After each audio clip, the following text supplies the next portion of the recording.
I was my final year at uni, and I had this exam. I think I had 6 units, and most of them were going sort of okay. I wasn't acing it or anything, but I was doing okay. But there was one unit, I hated that unit, Transport Engineering 4. I hated it. It's all about building roads and things like that, and I didn't actually know that road building was part of the engineering that I wanted to do. I thought it was just buildings and structures, so I hated that unit, and it just was a difficult unit for me. I didn't understand it, and it didn't connect well. And so there was this final exam, and how it worked at the uni I went is you would write tests during the semester, about 6 tests, and then the average of those 6 tests, that would be half your mark for your final mark. And then you needed, your exam was the other 50%. So the difference between your semester average, or sort of the average between your semester average combined with the exam, that was your final mark. And I had 49% for my semester average. So I was 1% short of passing, which means I needed to get 51% in the exam to average out and then make it a pass mark. And so I knew I couldn't just coast through, I had to really do well in this exam. So I was getting ready, and a lot was hanging on this exam. A month after my final exam, we were getting married. And I already bought a fridge. I bought this fridge, and Karina was, we already found a place to live in. We had to start working to, pay to live in this place that we got. So a lot of was hanging on this exam, because if I failed that exam, that would put my studies out by another year. I could only repeat it again in the second semester of the following year. So there was a lot riding on it, and I didn't feel confident. So I'm sitting in this exam room, starting to write the exam. And I don't know if everyone probably has different ways of writing exams. I find the questions I can answer easily. Like, I know the answer to these questions, and I do them first. And when I'm done, then I can go and add up the marks. And I go, how much do I have, And I go, hopefully I'm over the 50% mark, but I wasn't. I needed more marks. And you go, all right, so now I need to go find marks. So then you look at the questions where I think I might know what to do, but I'm not 100% sure. Then I work on those. And so while I'm in that area where I think I know the answer, but I'm not sure, all of a sudden, 2-3 hours into this exam, we hear this commotion down at the bottom. I was sitting at the back. And I look up, and there's a guy writing the exam down at the bottom, one of my fellow students. And his arms are like going like this, and his head's banging on the counter, and he's out of control. His body is completely out of control. And we all stop writing, and we start looking at him. And the lecturers come across, and they help him. And he was having a panic attack in the exam, because of the stress he was feeling in that moment of how much was riding on that exam. And I remember looking at him and seeing what happened, and I could feel inside of me the panic rising up and the stress. Because I knew why he was panicking. He probably had just as much riding on that final exam as I did. And I could feel it coming up. And I thought, they're going to have to take a few of those lecturers and bring them up here in a second, because I can feel it. It's coming. And I had to really breathe. I had to slow down, breathe, forget about the exam, and just compose myself. And I could feel this panic rising up all the time. And luckily I didn't have the panic attack. And I did pass the exam. We did get married. I did get to use my fridge, so I was really happy about that. It all worked out well for us in the end. But there are moments in our lives, moments where there's so much external chaos that it has the capacity to disrupt our inner peace, our inner world. Moments when we're overwhelmed, moments when we feel we're at the point where we can lose control of our inner self. When we are crippled by fear, anxiety, and panic. I read an article this week, a post by a guy called Rudolf Buerta, who's a pastor. He's also a friend and sort of a mentor from a distance for me in ministry. And he wrote this article, and he quotes a modern day philosopher, a guy called Nassim Taleb, who wrote a book, Anti-Fragile. And in this book, Anti-Fragile, this guy makes a statement. He says, wind extinguishes a candle and energizes fire. Wind extinguishes a candle and energizes fire. And so this article by my friend is sort of the inspiration and the foundation for this message this morning. Essentially what he's saying is we've lost the ability to deal with the unpredictability and the randomness of life. If you look at a candle, imagine a little birthday candle, you know those small ones you put on the cake? If you take it outside, the smallest breeze, just the whisper of air would just extinguish it. And now here in Australia, we're heading into our bushfire season. And when it's those 37, 38 degrees days, and there's a lot of open field and bushland, and a spark, sets a field on fire. The worst thing for those people who are fighting those fires is a strong wind. Because that wind doesn't extinguish the fire like it does a little flame. It empowers that fire. It energizes that fire. It makes it stronger. A strong wind can make a fire jump across a road. We see that in the news every year. And so there's this thing. It's the same thing, a flame and a fire, but depending on the conditions, if it's a small flame, the slightest breeze can extinguish it. But it can also energize a big fire.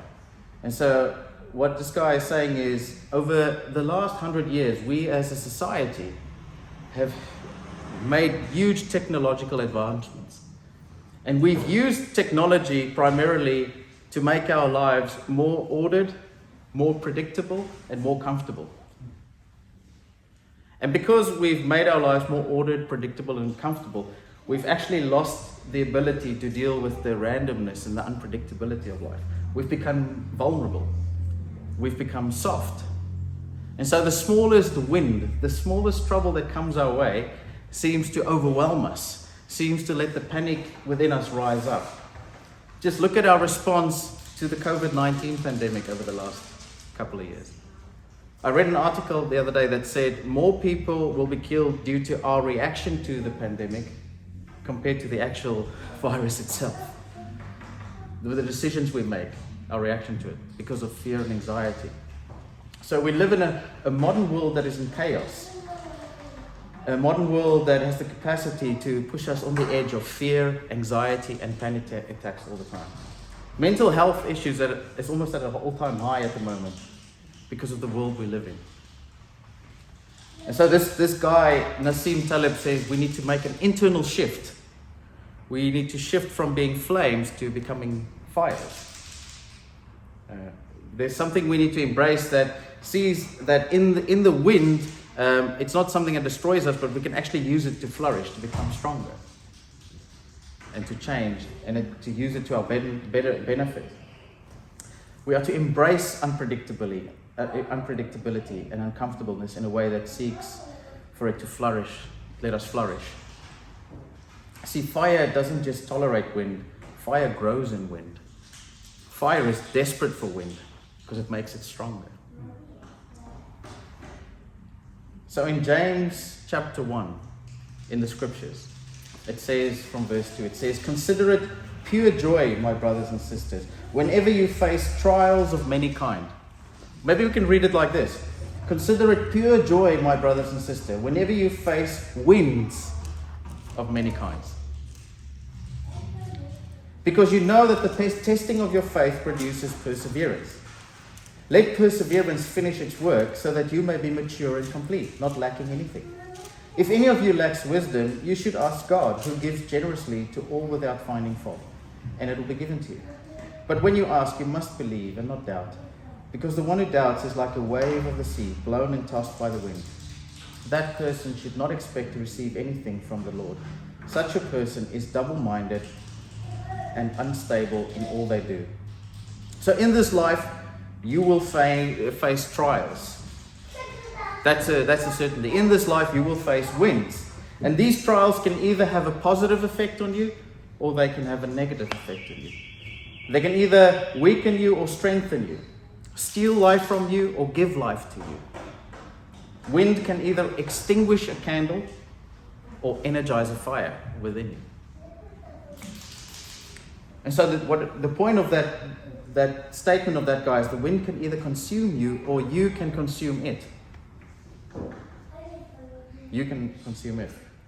And what the scriptures are trying to teach us is you were designed to be a raging fire. You have the capacity to be a raging fire. And God actually puts you in conditions, wind conditions, designed to turn you into a raging fire. It was always God's intention that you should be a raging fire. That you should be able to take all the winds that come your way and you should be able to flourish from it, not to be extinguished by it, not to lose out or to be weakened by it. So the question is, what will you be? Will you be a flame or will you be a fire?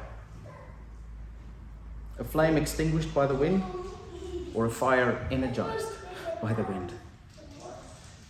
And the cool thing is, only you have the power to decide whether you'll be a flame or a fire. And this passage helps us to see how we can actually become a fire, move from a flame to becoming a fire. It says, "Consider it pure joy, my brothers and sisters, whenever you face trials of many kinds, because you know that the testing of your faith produces perseverance." Winds produce perseverance. Perseverance. That's the key. Perseverance is you keep going when all you want to do is stop. I had a look online for a definition. It says perseverance is persistence in doing something despite difficulty or delay in achieving success. When Faith was about 2 or 3, she started showing interest in puzzles. So you buy these for little kids. You buy these puzzles. The first one is like a 2-piece. It's just one click. And so she got that one, and then you get the 4-piece puzzle. 4 pieces together. So little struggling, she put the 4-piece together, and then we're celebrating. You did it, well done. And then I took the 6-piece puzzle out, and she struggled, and couldn't get it clicking. It didn't go the way, and I could see she had it upside down, but she didn't, try and move it around. And she just threw it down. She got up and she walked. And I said, you can't give up like that so quickly. The key to you being successful in this puzzle is perseverance. Just keep going. Just persist. You're just giving up too early. If you persevere, you'll put it together, and that'll make you stronger in puzzle building. You'll gain confidence from it, and you'll go, if I just keep going, it should work out. It energizes you, it lifts you up. So if trials can steal life from you or give life to you, then what this passage is saying, perseverance will decide which one it'll be.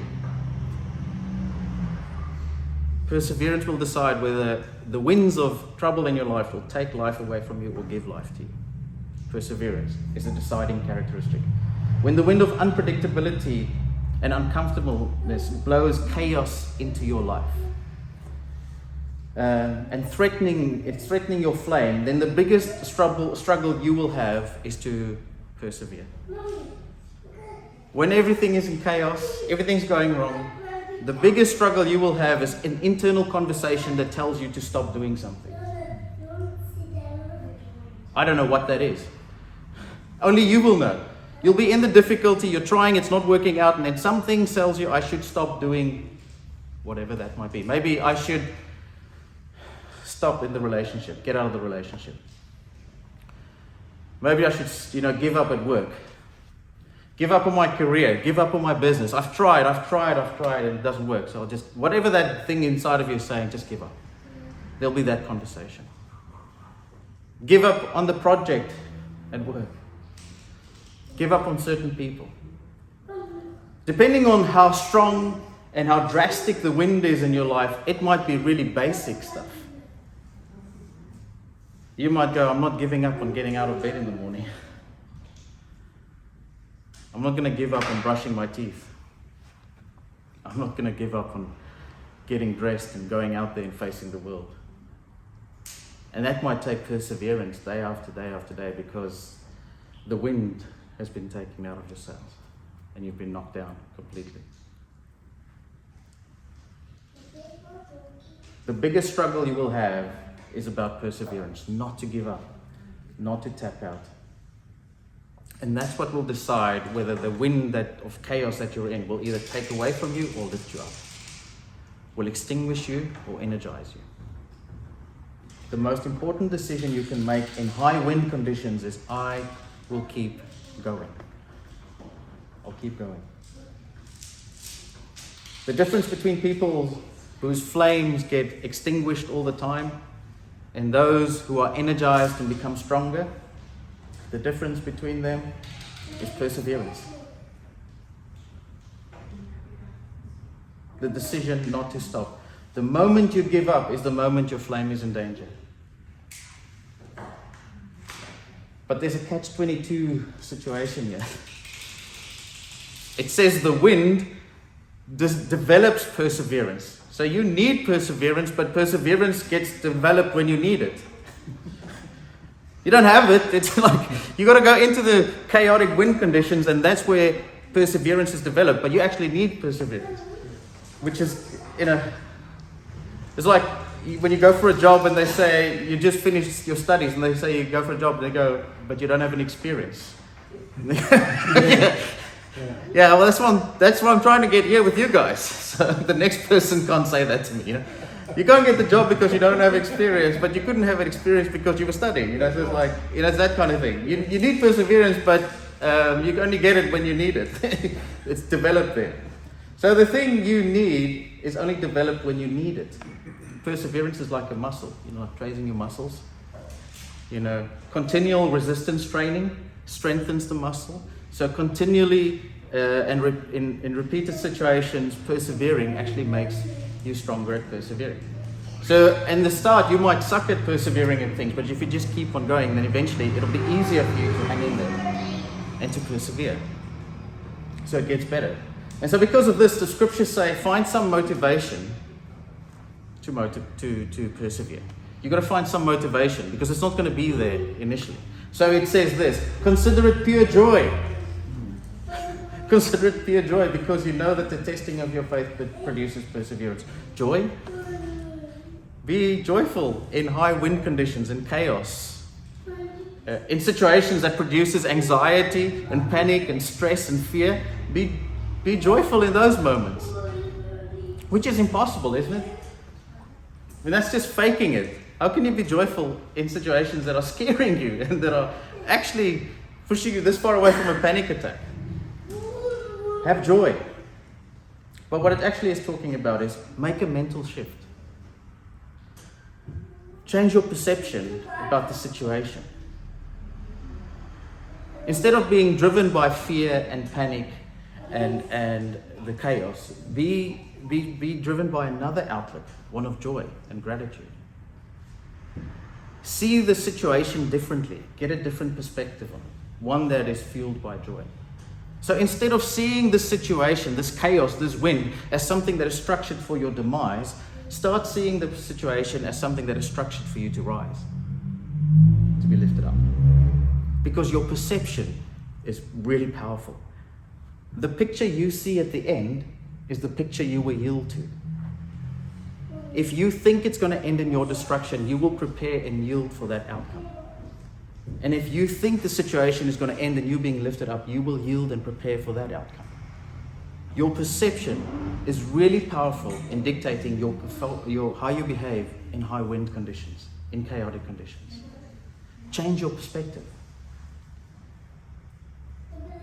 If you see empowerment as inevitable, you will prepare for that outcome. You will hold on. You will persevere. You will stick with it. I wonder how many times I gave up too early in high wind conditions. How many times have you given up too early in high wind conditions? In times of unpredictability, when it was uncomfortable and disorganized and chaos. And maybe life and beauty and breakthrough and success was just on the other side of perseverance. But we didn't have the motivation to hang on. We just gave up too early. How many things have we missed out on in life just because we didn't persevere? Because we didn't hang on. Trials can steal your life or give you life. Perseverance will decide which one it will be. And then the writer goes on. He says, let perseverance finish its work, so that you may be mature and complete, not lacking anything. Let perseverance finish its work. the implication is you can not allow perseverance to finish its work. You can short-circuit the work of perseverance. You can be in the wind, you can be persevering, but you cannot allow it to do its work. When I was a young engineer, we had this construction job at Johannesburg International Airport. We had to build bridges there. And there was that's my first year in the job, and there was some pay dispute, and then the laborers said they were going on a go slow. I'd never heard that term before. They're going on a go slow. And I said to my colleagues, the managers, I said, what is a go slow? They say, you'll see tomorrow. So we got to work, and it's a normal day, the sun is shining.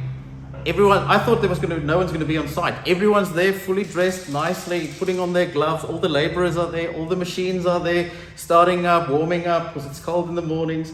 And at the right time, they're all going to their stations, and the steel fixers are fixing steel, and the carpenters are building boxes, and we've got concrete coming, and the machines, there's smokes coming out of the machines, they're working, And I had a concrete truck arrive, and I go send them down to where they should go, and eventually the guy who drives the truck, he says, those guys are not ready.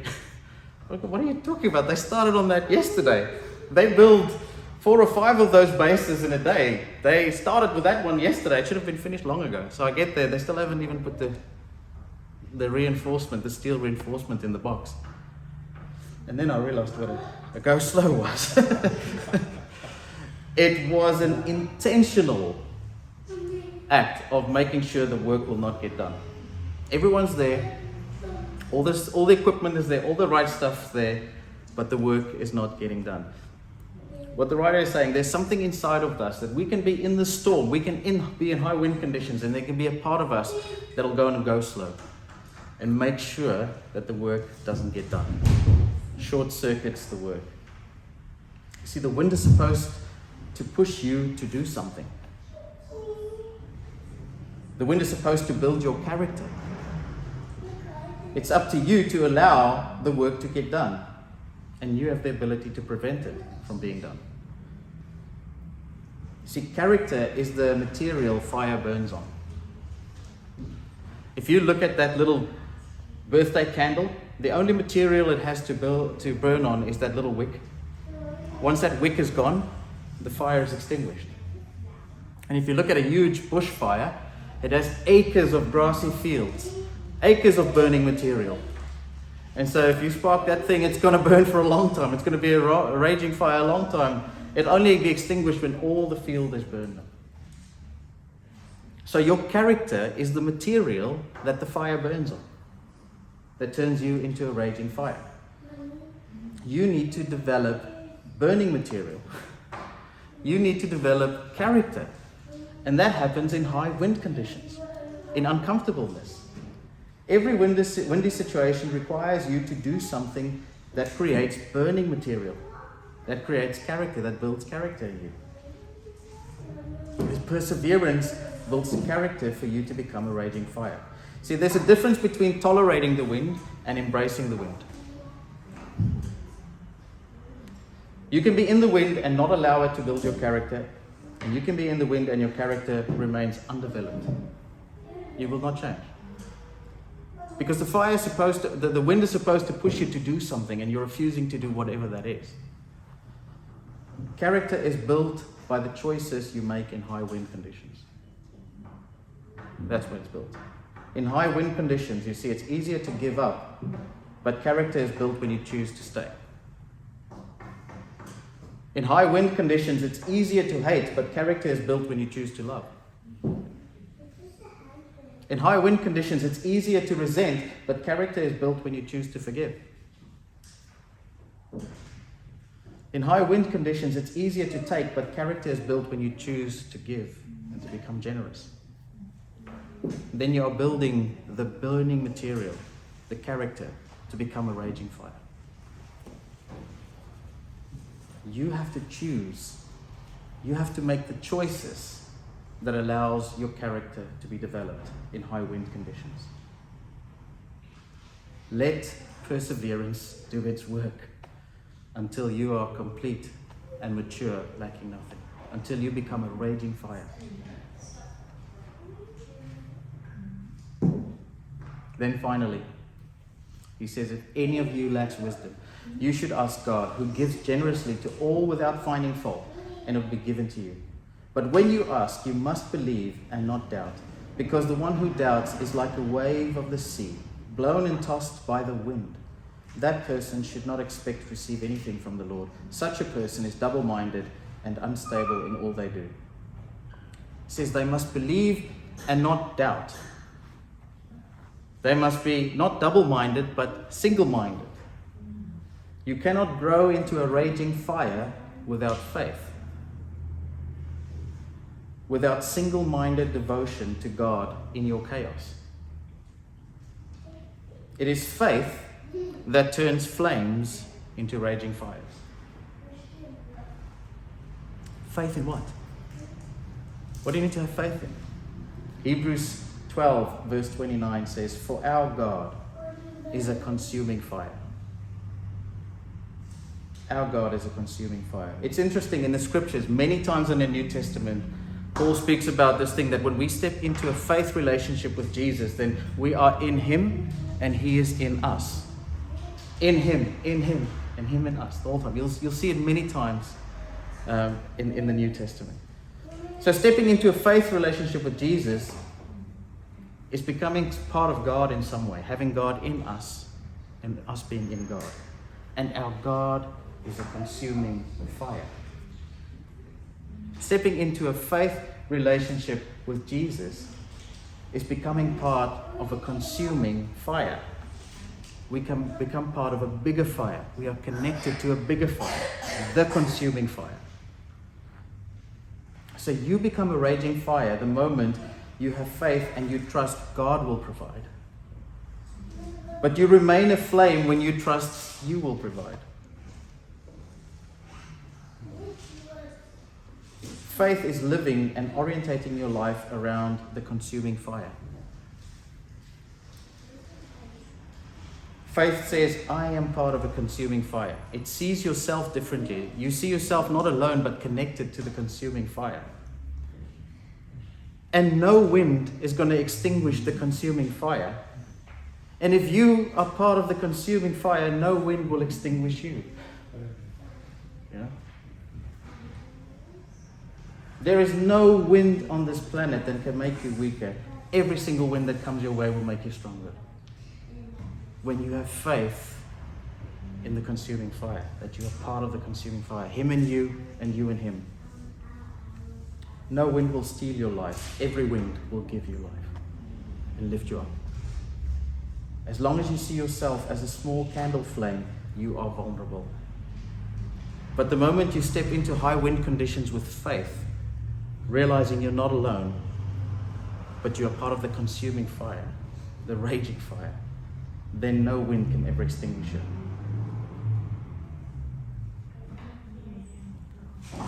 I was reading the story of this guy. His name is Trofim Dimitrov. I hope I just pronounced that right and I didn't swear in Russian or something. Trofim Dimitrov. And in Bulgaria in the 1960s, he was arrested because he walked around on the streets and he told people about Jesus. So they arrested him. Apparently it wasn't legal and they didn't like it. And so these soldiers that arrested them, after a while they had this practice. What they would do is they had this pit with vicious dogs. And for people like Trofim, who tried to speak about Jesus on the road, they would normally take these people and would throw them into this pit with these dogs, where these dogs would tear them apart. These vicious fighting dogs. And so the moment came when they decided it was his turn, and they started dragging him towards the pit to be thrown into this pit. And the dogs knew the sound of someone's body being dragged on the ground. And so the dogs started getting excited. And the aggression in their barks and in their growls was evident for everyone to hear. They knew what was coming, they knew what was expected, and they were looking forward to tearing him apart. And so as he was being dragged closer and the dogs got excited, he heard these dogs, calling out to him, calling for him. And he knew the end was near. So he started praying. But he didn't pray that God would save him. He didn't pray for lightning. He started praying for the soldiers who were dragging him towards the pit. praying, God, have mercy on them. God, be gracious to them. God, forgive them. His prayer didn't work. I think maybe on the side he was praying, be gracious, but if you could stop them from throwing him into the pit, that'll be handy too. But they didn't. They threw him into the pit. And they walked away. And then they heard the strangest thing. Normally it was just a human being screaming, and you could hear growling as dogs started tearing flesh apart. But there was no human sound. And instead the dogs went crazy. Chaos ensued. And they were howling. And when these guys looked back into the pit, the dogs tried to get out of the pit as if they were trying to get away from Trophim. And he was sitting right in the middle of this pit praying. And these dogs were trying to get away from him. They were panicking. They were anxious. They were in fear. And those who looked on, who tell the story, say it's almost like there was a strange, incredible power that was emanating from him. We are part of a consuming fire. And when we are dropped into a pit of chaos, there's no wind that can eat us up. No wind that consumes us. But the raging fire, the consuming fire in us, consumes the wind around us. What was designed to be a moment of fear, of panic for him, became a moment of fear and panic for the dogs. Because he was connected to the big fire. The consuming fire. So as I close, may you develop perseverance. May you stick to it. May your perseverance be the characteristic that makes sure that you don't go towards being extinguished, but actually that you are energized and lifted up and made stronger. And may you develop that perseverance and never give up. And as you find yourself in the most darkest of days, in the most chaotic of moments, in those moments where you feel alone and you are this puny birthday cake flame that's so vulnerable to the slightest of breeze, may you have the faith to recognize you are connected to the consuming fire. And if he is with you, there is no wind that can extinguish you. Let's pray together.